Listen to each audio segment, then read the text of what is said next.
WCTV.tv. Eyewitness News at 4, Eyewitness News at 5, Eyewitness News at 6, Eyewitness News at 11 starts now.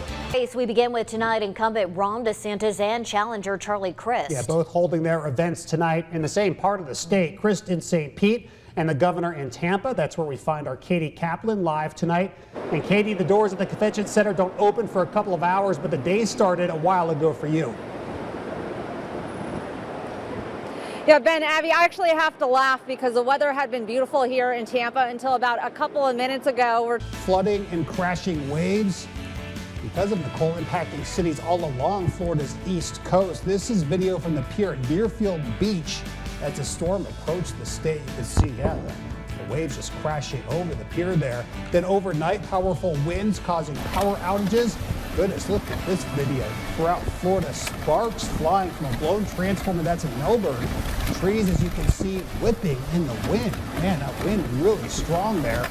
This is the scene of Volusia County. Homes in a short line already battered by Ian, continuing to crumble. Several Wilbur by the Sea homes, as you can see, left on the edge.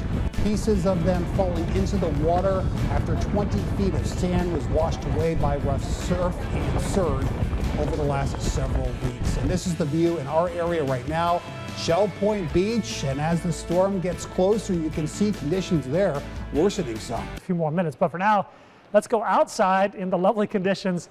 Here's meteorologist Josh Green. Tonight, in another story we're closely following, a fourth person arrested in connection to the deadly shooting outside Halftime Liquors in Tallahassee a week ago Saturday. The Quincy Police Department says they've arrested Joseph Walker on second-degree murder charges. That arrest happening overnight in a driveway off 7th Street in Quincy. Again, Walker, the fourth person now charged in connection to that case. Darius Cannon and Temulon Williams now facing murder charges in the death of DeMario Murray, an innocent bystander who was caught in the crossfire, as well as attempted murder in connection with the additional 8 victims in that shooting. William Thomas also facing charges in the October 29th incident for possession of a firearm by a convicted felon. And 24 hours after TPD got the call that the remains had been discovered, they've now confirmed they belong to a man who went missing in August of last year.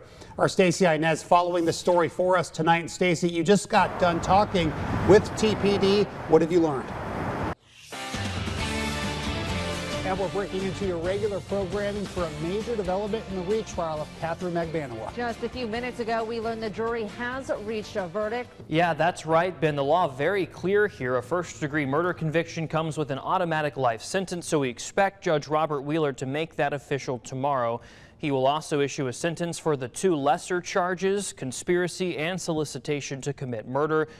Officers still on scene investigating, including the TPD bomb squad. TPD says that device was located by a construction crew sometime this morning in the 900 block of West Gaines Street. Again, officers have shut down portions of the road, including the intersection of Gaines and Lake Bradford Road, just outside of Doak Campbell Stadium. A 29-year-old man is dead after a state trooper hit him late Saturday night with his car on Orange Avenue near Lake Bradford Road. FHP says a trooper was traveling east on Orange Avenue where a pedestrian was lying in the road, also on the eastbound lane of Orange Avenue. The trooper collided with the pedestrian while he was in the road, killing him instantly. This was the scene outside the Tallahassee Hot Yoga Studio late that afternoon. Police working to tape off the scene right off Thomasville Road in the immediate aftermath of the shooting. The details of the terror that happened inside still unfolding. As the night progressed, family and friends of the victims would receive word a gunman had entered the yoga studio, opening fire on the people, mostly women taking a class inside. 2 women were killed that night. People nearby telling us they were frightened to think what would have happened to their loved ones if they'd been inside the studio when that gunman opened fire.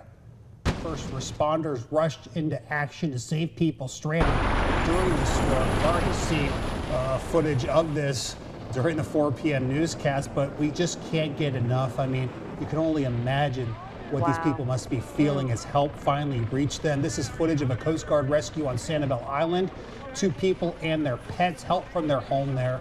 The causeway serving as the only way on and off the island destroyed during the storm. We have team coverage for you tonight from around Washington County. We're going to start with our Madison Glazer. She joins us now live from Gilbert's Mill Road. She talked to one woman there who was caught up in that storm. Madison, had to be a very frightening experience. And we did want to know how common it is for hot car deaths to result in criminal charges. A study from the Kids and Car Safety National Database looks at those deaths from 1990 to 2020.